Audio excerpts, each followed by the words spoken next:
Hello and welcome to another exciting edition of the School Safety Free Period. I'm Amanda Klinger. And I'm Dr. Amy Klinger. And we are with the Educators School Safety Network. We are a national nonprofit organization and we provide school safety training and resources and technical assistance to schools.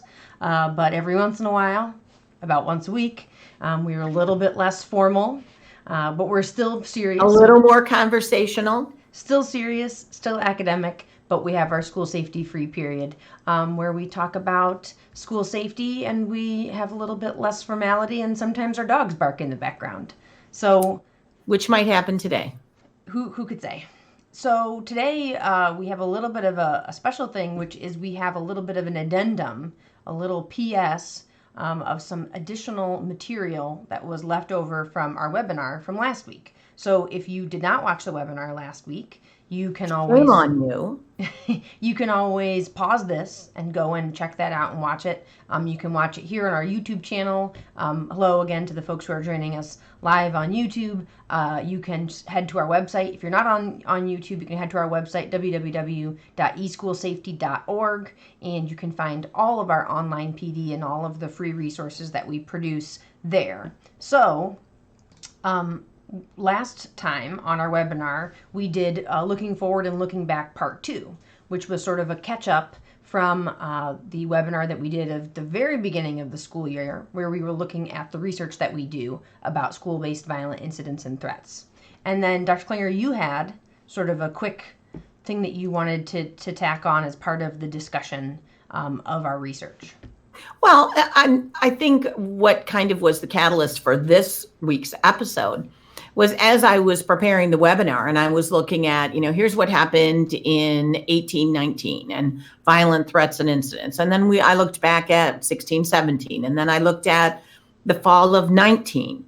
And most everything was pretty much the same, trending slightly upwards, but yet there was no real variance and it wasn't really that much different over the past couple of years. And it sort of struck me of, why is this not getting better? Why are we spending more money? And I think having probably a little bit more conversations and having some media attention. And we have now maybe some tools we didn't have before in terms of social media and getting the word out. We have some tools in terms of technology that maybe weren't there 10 years ago. And so there's been these quote unquote advances, but yet fundamentally, and I think, our listeners who are in schools every day will probably attest, fundamentally, we are still having a fairly high rate of threats and a fairly high rate, or at least an unacceptable rate of violent incidents that occur in schools.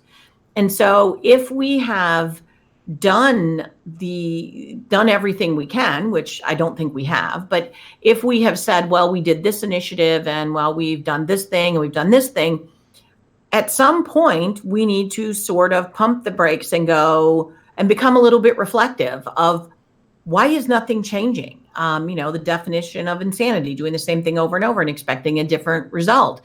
Are we there in terms of school safety? So I thought this episode could be, rather than focusing on particular news events, could be more of a conversation about reflecting on, why haven't things changed fundamentally over the past 5 years, 8 years, not just from one school year to the next, but why are we not trending in the direction that we would like? Mm-hmm. And so I think that's what we'd like to do, is kind of throw some things out there for your consideration and kind of reflect together on, what are some things that maybe we need to be doing differently or considering differently.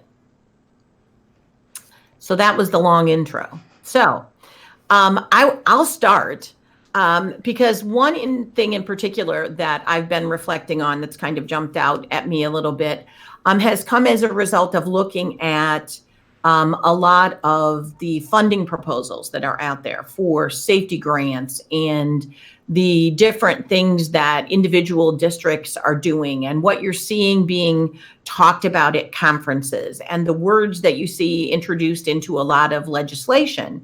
And they tend to center around a few, and I don't want to use the word buzzwords in a derisive way, but a few very common terms that we're hearing more and more. PBIS, which is clearly kind of old news in some way, trauma-informed care. So we're hearing a lot of those sort of words and those sort of concerns, which I think is good. My reaction, though, is, are we considering those now as additional silos?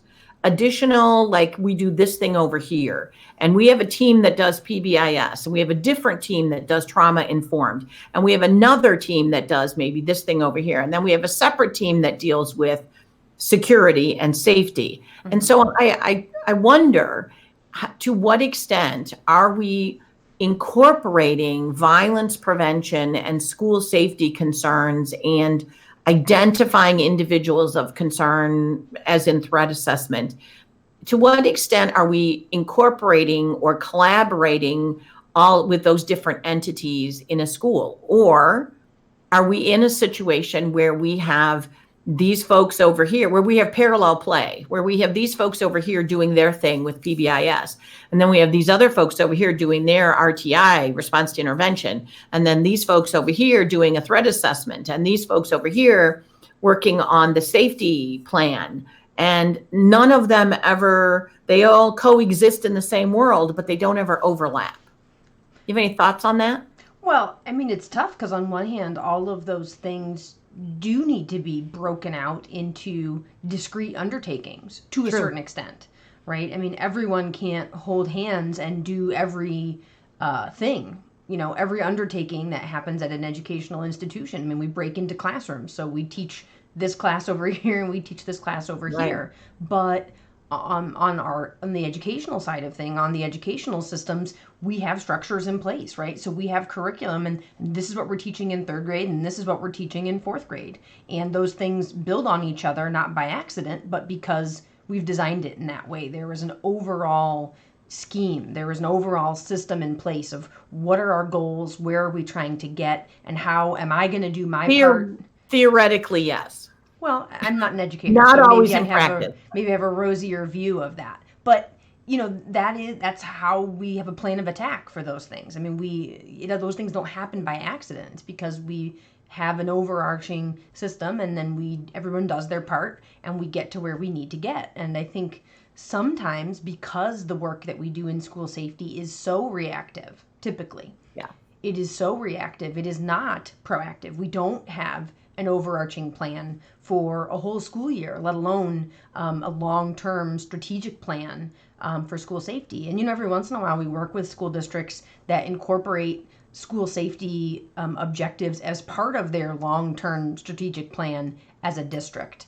And that it can be done, but typically that's not how it happens. It is a project that one person undertakes, and then wherever it overlaps or wherever it is connected to other things that are happening, okay, well, I'm doing threat assessment, you're doing PBIS. Those seem connected, but I don't know, you go do your work and I'll do mine. And so I think... And I feel like that's maybe part of the problem, is that we have schools where we're not necessarily actually saying this, but where we're essentially saying, where we have individuals essentially saying, hey, I don't have time to work on school safety. I'm working on trauma-informed care. Mm-hmm. Or I don't have time to do school safety. I'm working on trying to figure out what our evacuation plan is. I mean, those things all coexist and have overlapping components. Mm-hmm.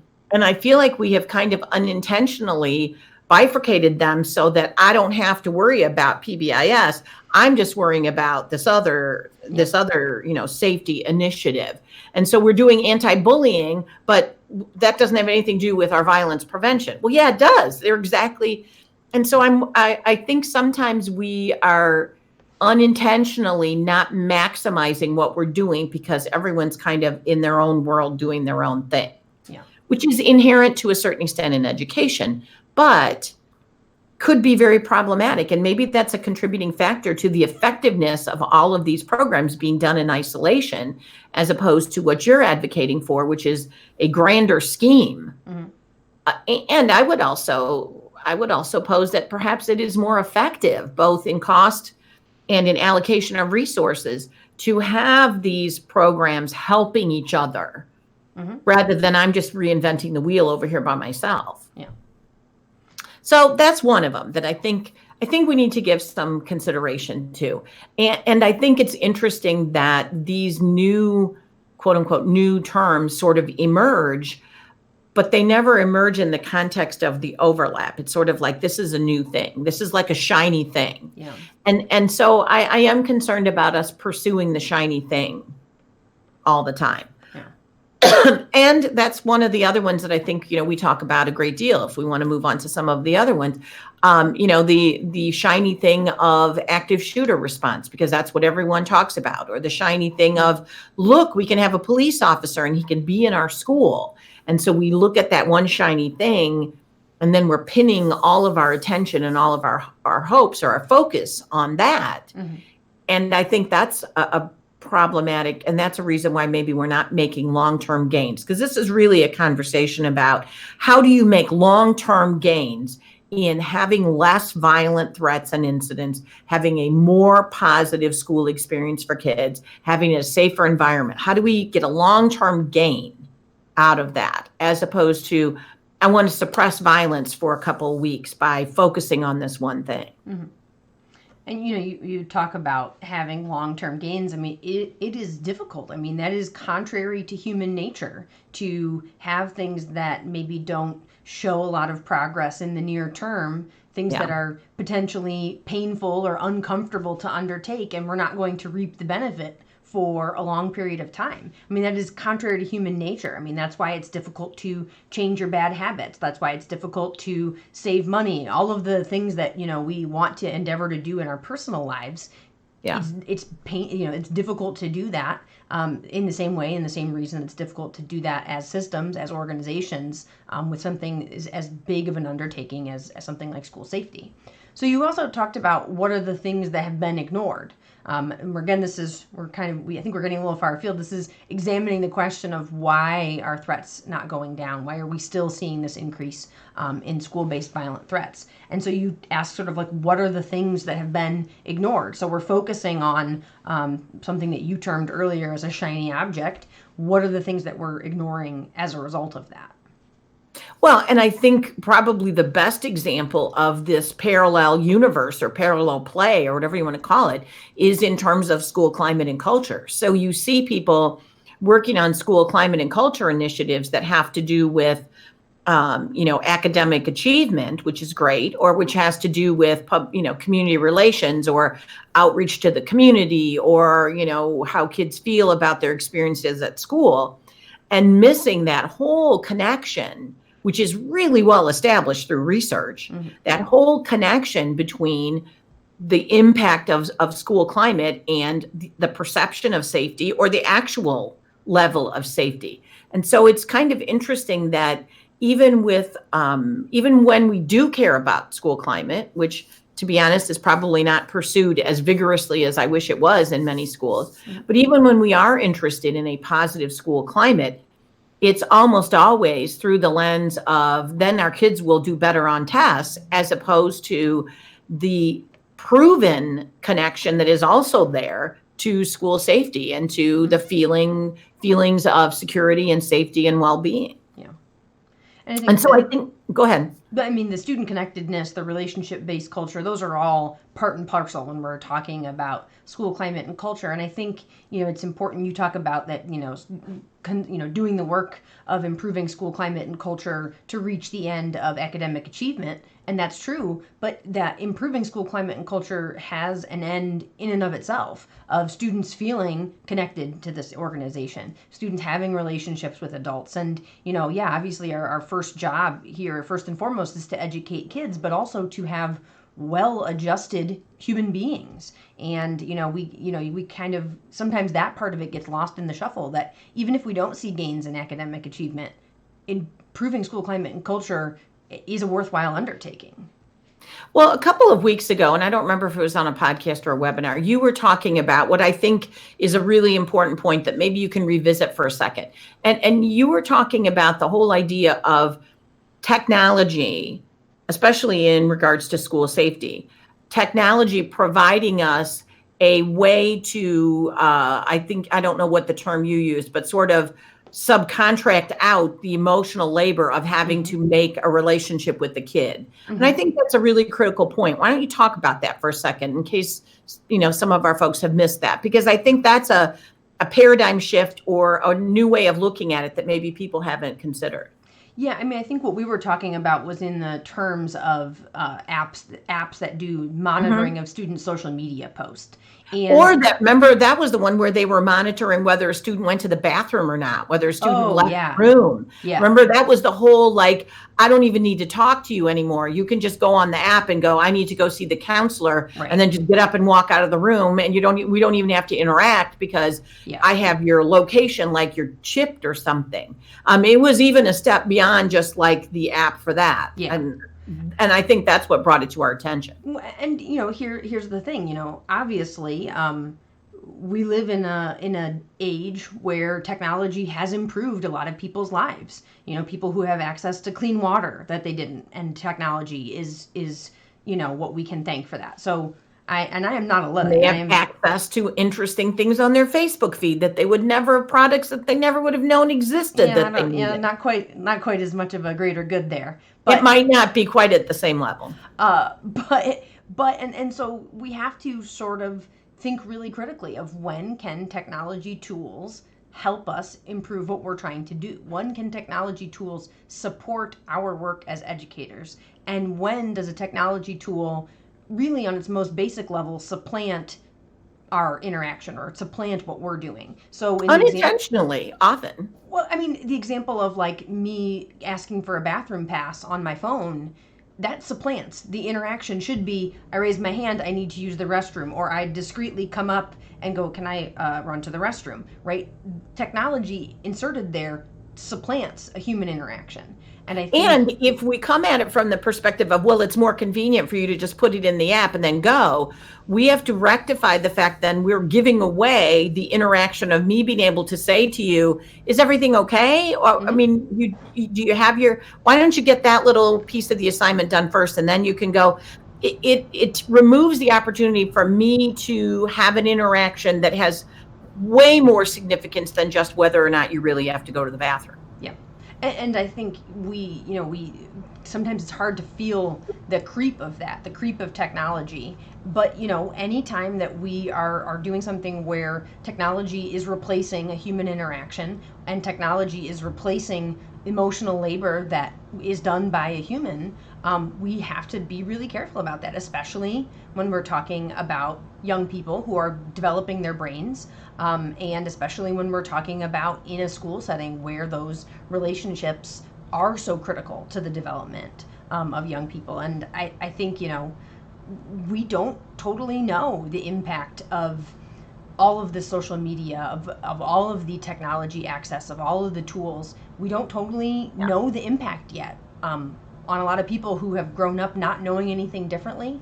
We don't know the impact on people my age who grew up and came of age before the ubiquity of the internet and now are immersed in it. And, I really hesitate. I think what's really telling, and I don't know if we've talked about this on this podcast, but you read about schools in Silicon Valley where the titans of technology, the titans of the industry are sending their own children, and you would think that they are like Minority Report, right? Filled to the gills with technology. They're reading the kids' minds. The kids' minds are becoming computer.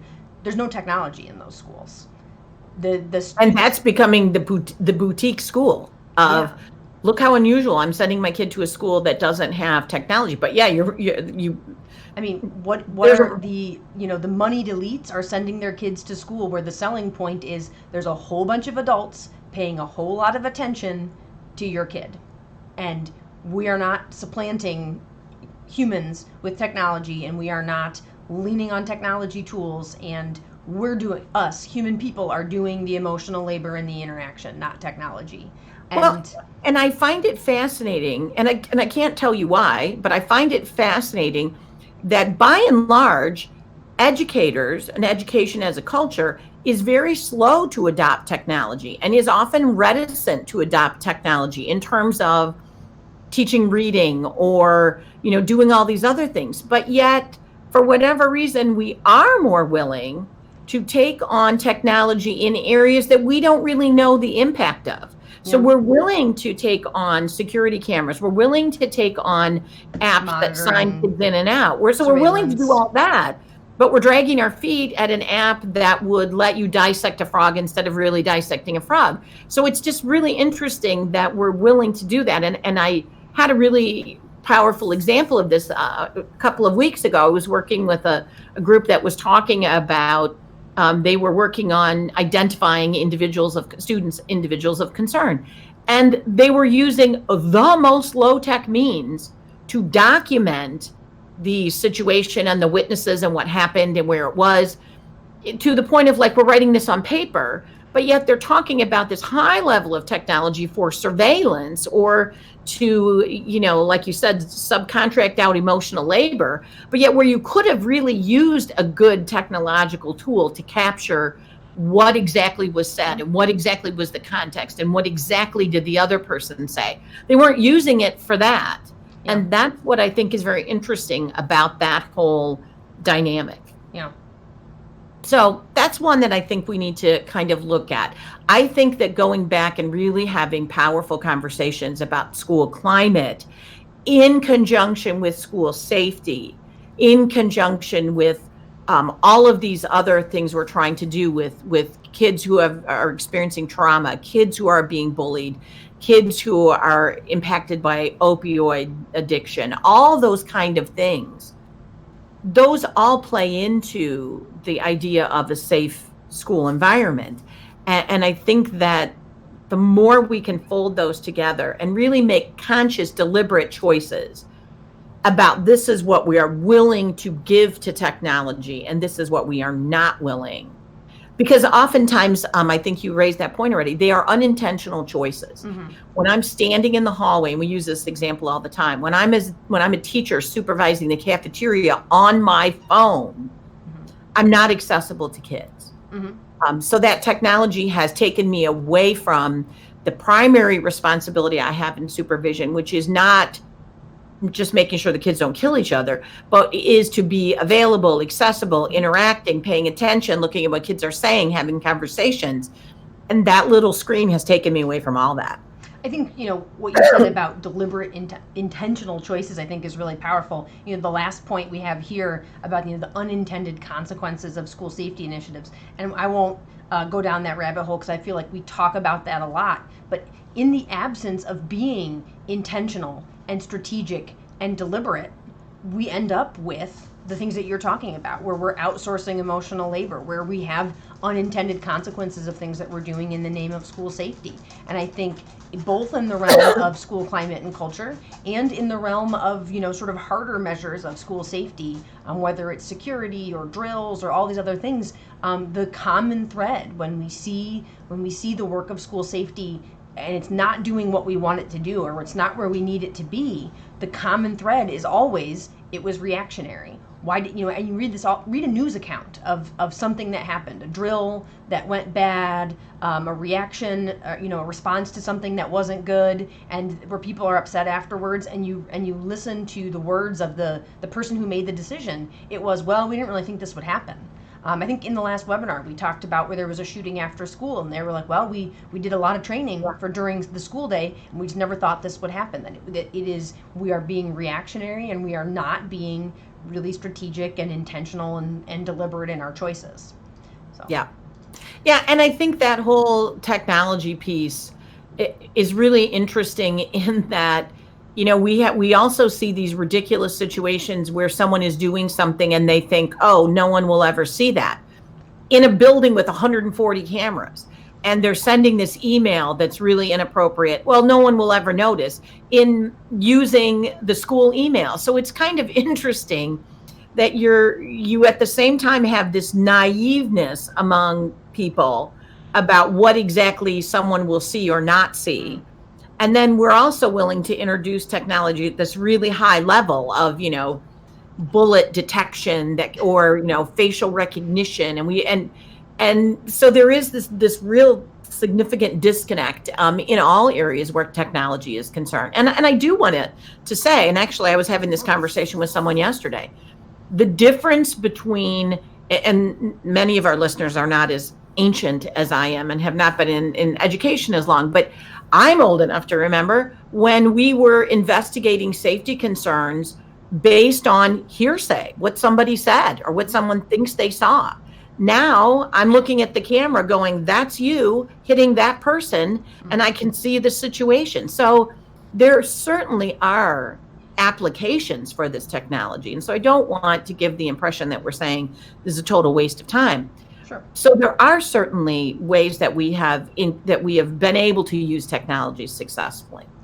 The final thing that I wanted to talk about, or do you have something you want to add to that? No, so you had the last bit about so what are we missing? We talked about what are we not focusing on, what are the things that we need to reflect on further, and then I guess this last question of what are we missing? Yeah, and the only change, and this kind of maybe answers this question, the only significant change that I think we have seen from, let's say, 2015, 16 to this past, when we're doing this looking back, is I do think, and I can't quantify it because there is no nuanced, insightful research, which I guess is how I'm answering this question, but the only thing that we have really seen as a significant change is more and more people, parents in particular, but also educators, questioning, why are we doing this? Why are we traumatizing kids? Why are we having these realistic drills? Does it really make sense to be locked down in a classroom for 8 hours because you're looking for a gun somewhere in the building? Does it make sense to march 7th graders through a metal detector every morning? Does it make sense to have 500 cameras where we can see every nook and cranny of things that happen after the fact, after they happen? And I think we are finally getting to the point. So, if we say what is an encouraging trend, I think maybe it is encouraging. Unfortunately, it's taken us a long time to get here, but it is encouraging that we're starting to see more and more people feel empowered or frustrated enough, or whatever the motivation is, to raise their hand tentatively and quietly and tentatively, timidly ask, why are we doing that thing again? Where before it was, if you wanted to keep kids safe, you'll do whatever we tell you, and you will not question that the kids need to be in lockdown for 8 hours, peeing in buckets. You will not question that if you want kids to be safe. So I think it is good that we are beginning to have some of those discussions, but we need research, and we need to look at what are those costs. We can't just do it because I said so, damn it. We have to do it because we can prove the efficacy of it, that we can examine what are the unintended consequences. And then we need to provide people with the professional development time to be trained in those best practices, not just this is the thing we know how to train, and it's fast and it's easy and it's quick and it's active shooter and now we're done. So I think hand in hand with that growing sort of unrest is hopefully the catalyst for a better job of providing people with training that is more comprehensive and ongoing, and also taking a look at the research and what does it really mean and what's really happening, instead of just what we kind of feel or anecdotally are supposed to believe. Yeah, and I think, you talk about that sort of growing, albeit slowly, growing trend of people sort of respectfully, quietly going, why are we doing that? That question is very, very easy to answer when the work that we're undertaking is strategic and intentional and based in evidence. And that, if what we're undertaking is strategic and intentional and based in evidence, the first part of the professional development, it'll become very clear to people, why are we doing that? And the question, why are we doing that? And are we sure that makes sense here in our school, for our school environment, for our population? If the things that we're doing are strategic and intentional and based in evidence, then those questions won't need to be asked because it'll be really clear for folks. Well, because several years ago, even I would say 2 or 3 years ago, it was considered almost heresy for someone to go, is that a good idea that we're doing this thing? It was supposed to be, this is what we're doing. You don't know any better. Just let me tell you, this is what you need to do. And I think it's really healthy that we have people beginning to go, because there's a difference, because your pushback can either look like, I'm not dealing with this. I didn't go into education for this. I'm not going to come to this training. I'm not going to listen. I don't want to hear it. Or it can be a much more powerful, productive response, which is, why are we doing that again? Help me to understand the rationale behind that. Is that really a good idea? Is there research to support that? Has this been adequately, tailored for the needs of our school? Mm-hmm. All of those questions result in a much safer environment than putting your fingers in your ears and going, I don't want to hear it, I don't want to hear it, which Or was being really a the only good, or response. being a good sport and going, they must know. Yeah. And I think that is the change that I can't measure, but I think that is the change that so while we look at it and go, we haven't really made any gains in many ways, because we haven't, we still are having threats and violent incidents happening with a frequency that we don't want. But the good news, or the encouraging part, is I think these conversations, these questioning conversations, need to continue to grow to push us into doing a better job of making intentional choices about what we do. So I think the last thing you wanted to talk a little bit about John Dewey. I know anytime you can, here's where the college professor comes out. Anytime that you can bring up John Dewey, it's a good day for you. It is a good day to talk about John Dewey. Now, there's other people that I would like to talk, and we should do a podcast sometime on just why do we not teach the history of education Not today. Yeah, but we but can. Come on. There is some super interesting things. If you ever have nothing to do, go back and take a look at where we have come, and we have just gone in big circles, I think if we're going to do a whole podcast about the history of education, I want to do a whole podcast episode about the history of some famous school law cases. See, that sounds boring, but I think the history John of education Dewey sounds boring. So maybe we should have our listeners vote. We're going to do 2 really boring podcasts, and then we'll see which one anybody thinks. Well, we could have them vote. We'll do one of 2 really boring podcasts. Which do you want to hear? No, I like competing. So you do your boring podcast. Oh, okay. I'll do my boring podcast, and then we'll People see will vote which was better.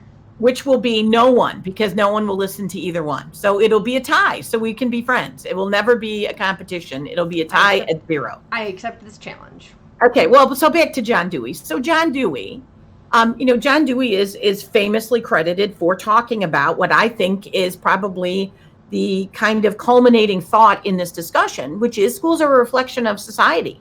So if you don't like what's happening in schools, you have to look at society too. And I pulled the John Dewey quote of the day from School and Society: what the best and wisest parent wants for his own child, that must the community want for all of its children. And so that's the question. How much do we want that for all of our kids? Are we willing, what we say privately of what I want for my child, the community, society has to be willing to say, we want that for all kids. And we're not, and clearly we're not there yet in a lot of areas. And that's the struggle. But I think it is really important yes, we have to own this problem as educators, but we also have to understand if we have a continued increase in threats, if we have all the struggles that we're talking about with safety, if you don't like what's happening in schools, you need to look at what's happening in society. So we need the community, we need parents, we need society to help us with this as well. It's not just an educational issue. Cool. So there's your John Dewey fix for the day. Maybe we should end every podcast with a John Dewey quote. Probably not. Because the 1899 verbiage doesn't always lend itself well to podcasts. Well, there you have it. So I don't want that to be a threat to anyone. I promise, no John Dewey next week. So there you have it. That's kind of a little bit of a little one-off episode for us today, talking about some of that stuff. Please do rate and review and subscribe. As always, we'd like to wave to the folks who join us live on video, and we say hello to folks who are joining us on a podcast, either, while you're driving or folding laundry or walking the dog or whatever the case may be. And if you have a colleague who you think, I wish they would have been able to check this out, you can always just send them to our website, www.eschoolsafety.org. You can find us on YouTube. You can listen to this wherever you get your podcasts.